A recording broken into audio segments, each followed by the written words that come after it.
So what's next for you, Hira? What projects do you have going on? Where can people find you?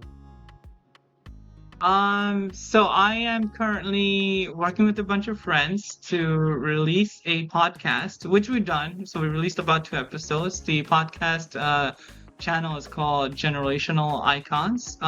Great. And what we're trying to do is to get Middle Eastern and South Asian people, interview them, and get them sort of on the map to understand. Majority of these individuals have, made it somewhere in terms of being a successful influencer, successful entrepreneur, or a particular niche that they're really doing well in. And the idea is for us to interview them, get to see, understand their culture, their upbringing, and as well as how they, I guess, attained financial independence.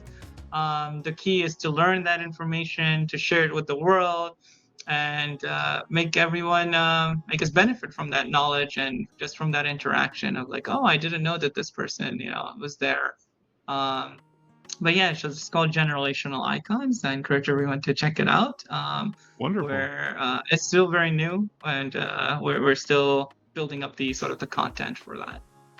Okay, that sounds like some nice community building. So that's Generational Icons. And where would I find that?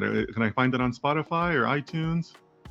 You'll find it on YouTube. Okay. YouTube, we're releasing shorts on Instagram as well as TikTok. Those are the 3 areas where we have. We have released it on the other platform, but I'd say I'd go towards YouTube and stuff. That's where majority of our content is right Okay. now.